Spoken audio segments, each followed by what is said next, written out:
Islamic জীবন ব্যবস্থা, ইসলাম প্রচার এবং ইসলাম চর্চায় বাংলাদেশ এখন আরবের অনেক মুসলিম দেশ থেকেও এগিয়ে। আর এটা সম্ভব হয়েছে বাংলাদেশে ব্যাপক ইসলাম নিয়ে গবেষণা ও ইসলামিক ব্যক্তিদের দ্বীনের দাওয়াতের জন্য।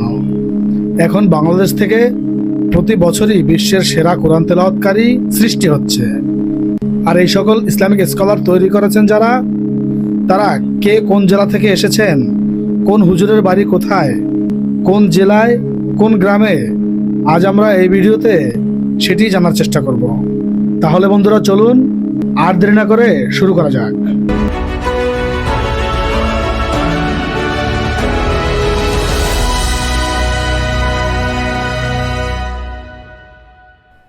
শায়েখ আহমদুল্লাহ, তিনি একজন বাংলাদেশি ইসলামিক ব্যক্তিত্ব, আলোচক এবং সক্রিয় সমাজকর্মী। আস-সুন্নাহ ফাউন্ডেশনের চেয়ারম্যানের দায়িত্ব পালন করছেন তিনি। জাপান, ভারত ও আরব আমিরাত সহ বিভিন্ন দেশে আন্তর্জাতিক অনুষ্ঠানের দাওয়াতি কাজে অংশগ্রহণ করে থাকেন। তার জন্ম লক্ষ্মীপুর জেলার সদর উপজেলার বশিকপুর গ্রামে জন্মগ্রহণ করেন তিনি। আব্দুল হাই মোহাম্মদ সাইফুল্লাহ, আব্দুল হাই মোহাম্মদ সাইফুল্লাহ রাষ্ট্রপতি থেকে স্বর্ণপদক প্রাপ্ত একজন বড় আলেম। আব্দুল হাই সাইফুল্লাহ 1988 সালে নওগাঁ জেলার প্রাণকেন্দ্র উকিলপাড়ায় জন্মগ্রহণ করেন। তার পৈতৃক নিবাস নওগাঁ সদরে উকিলপাড়া গ্রামে। মাওলানা তারেক মনোয়ার, তারেক মনোয়ার আগে থেকেই বাংলাদেশে অনেক জনপ্রিয়। ফেসবুক কিংবা ইউটিউব যখন ছিল না, তখন থেকেই তারেক মনোয়ার প্রচুর জনপ্রিয় একজন বক্তা। আল্লামা তারেক মনোয়ার বাংলাদেশের লক্ষ্মীপুর জেলায় জন্মগ্রহণ করেন এবং তার শৈশবকাল কাটেন রংপুরে। এরপর তিনি ঢাকায় চলে আসেন। তিনি ঢাকা থেকে লেখাপড়া শুরু করেন এবং শেষ করেন। আল্লামা মামুনুল হক, বাংলাদেশের জনপ্রিয় এবং জ্ঞানী ও সাহসী আলেম হলেন মাওলানা মামুনুল হক। মেধাবী একজন আলেম, মুফতি ও শাইখুল হাদিস। 1973 সালের নভেম্বরে আজিমপুরে ঢাকার একটি মুসলিম পরিবারে জন্মগ্রহণ করেন তিনি। তার পিতা আজিজুল হক ছিলেন একজন বাংলাদেশি ইসলামিক পণ্ডিত এবং সহিহ বুখারীর প্রথম বাংলা অনুবাদক, যিনি শাইখুল হাদিস নামে সর্বাধিক পরিচিত। মাওলানা মুফতি আমির হামজা, স্পষ্টভাষী আমির হামজা একজন হাফেজ, মুফতি এবং মুফাসসির। আমির হামজা তার নামের বৈশিষ্ট্য যেন তার কাজের মধ্যেই ধরে রেখেছেন। আমির হামজা কুষ্টিয়া জেলার সদর উপজেলার পটিকাবাড়ি ইউনিয়নে জন্মগ্রহণ করেন তিনি। মাওলানা ডক্টর এনায়েতুল্লাহ আব্বাসী, ডক্টর এনায়েতুল্লাহ আব্বাসী আব্বাসী হুজুর নামেই অধিক পরিচিত। অত্যন্ত ভদ্র আর মিষ্টি ভাষায় কথা বলেন এই স্কলার। তিনি একজন ইসলাম বিশ্লেষক। তার পূর্বপুরুষরা ভারতের উত্তরপ্রদেশ থেকে এসেছেন, তবে তার পৈতৃক নিবাস নারায়ণগঞ্জের সিদ্দিরগঞ্জের পাটানটুলি গ্রামে। আবু বকর মোহাম্মদ জাকারিয়া, একজন বাংলাদেশি সালাফি ইসলামী পণ্ডিত, মিডিয়া ব্যক্তিত্ব, অধ্যাপক, লেখক, দায়ী এবং ইসলামী বক্তা, যিনি এনটিভি, পিস টিভি সহ বিভিন্ন টেলিভিশনের চ্যানেলের ইসলামী অনুষ্ঠানে, ব্যক্তিগত ইউটিউব চ্যানেলে এবং নানা ওয়াজ মাহফিলে ইসলামিক আলোচনা করে থাকেন এই মুহাদ্দিস।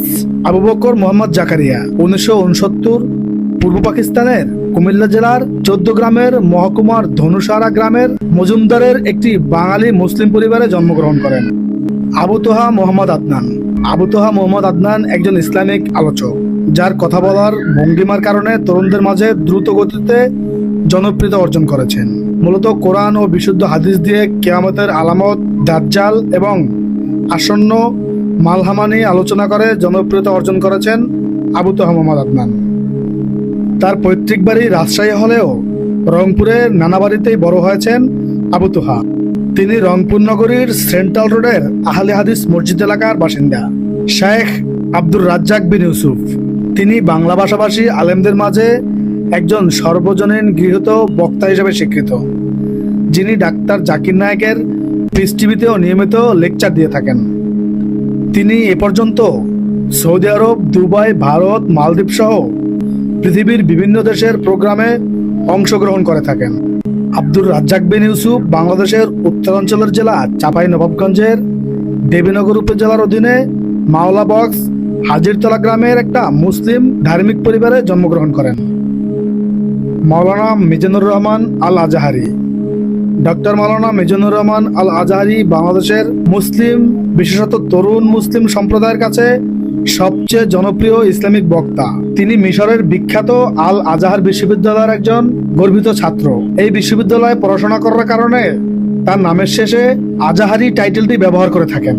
ডক্টর মিজানুর রহমান আল আজহারির মাহফিলে তার মাধ্যমে বিভিন্ন ধর্মাবলম্বী মানুষের ইসলাম ধর্মে ধর্মান্তরিত হতে দেখা যায়। তার মাহফিলে সাধারণ মুসলিম এবং তরুণদের ব্যাপক জনসমাগম দেখা যায়। তার পৈতৃক নিবাস কুমিল্লা জেলার মুরাদনগরের পরমতলা গ্রামে। তবে তার জন্মের পর থেকেই তিনি ঢাকায় থাকতেন। মুফতি গিয়াসউদ্দিন আত-তাহেরি, তিনি একজন বাংলাদেশের ইসলামিক আলোচক এবং সমালোচিত ইসলামিক বক্তা। তিনি ধর্মীয় মাহফিলে তার বিতর্কিত কর্মকাণ্ড এবং বক্তব্যের জন্য সর্বাধিক পরিচিত। তিনি তার বক্তব্যে চা খাবেন, ঢেলে দেই, বসেন বসেন, বৈশা যান প্রভৃতি সংলাপের জন্য সামাজিক যোগাযোগ মাধ্যমে ব্যাপক ভাইরাল হয়েছেন। রফিকুল ইসলাম মাদানী বর্তমান সময়ে ইন্টারনেটের শিশু বক্তা হিসেবে পরিচিত। তিনি সোশ্যাল মিডিয়ায় শিশু বক্তা হিসেবে পরিচিতি পেলেও বাস্তবে তিনি একজন পরিপক্ক বক্তা হিসেবে এখন সবার মন জয় করে নিয়েছেন। রফিকুল ইসলাম মাদানী নেত্রকোনার পূর্বধলা থানা এলাকায় জন্মগ্রহণ করেন। মাওলানা হাফিজুর রহমান সিদ্দিকী, ওয়াজের ময়দানে পরিচিত মুখ হাফিজুর রহমান সিদ্দিকী। তবে তার আচার আচরণ এবং ওয়াজ নিয়ে বিভিন্ন মহলের বিতর্ক দেখা গিয়েছে। তার বাড়ি পটুয়াখালী জেলার কলাপাড়া উপজেলার লতাচাপড়ি ইউনিয়নের কুয়াকাটা গ্রামে।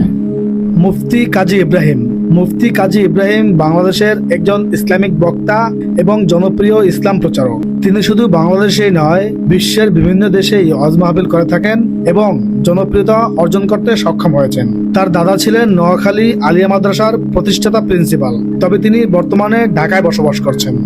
সৈয়দ মোহাম্মদ রেজাউল করিম, তিনি পীর সাহেব চরমনাই নামেই অধিক পরিচিত। রেজাউল করিম একজন ইসলামিক পণ্ডিত, রাজনীতিবিদ, শিক্ষাবিদ এবং ধর্মীয় আলোচক। বর্তমানে তিনি ইসলামী আন্দোলন বাংলাদেশের দ্বিতীয় আমির হিসেবে দায়িত্ব পালন করছেন। 1971 সালের পূর্ব পাকিস্তানের বরিশালের চরমনাই গ্রামে জন্মগ্রহণ করেন। মাওলানা মোহাম্মদ জুনায়েদ, যিনি জুনায়েদ বাবুনগরী নামে অধিক পরিচিত, একজন বাংলাদেশি দেওবন্দি ইসলামী পণ্ডিত, শিক্ষাবিদ, লেখক, গবেষক, ইসলামিক বক্তা এবং আধ্যাত্মিক ব্যক্তিত্ব। মোহাম্মদ জুনায়েদ বাবুনগরী 1953 সালে চট্টগ্রাম জেলার ফটিকছড়ি থানার বাবুনগর গ্রামে এক সম্ভ্রান্ত মুসলিম কাজী পরিবারে জন্মগ্রহণ করেন।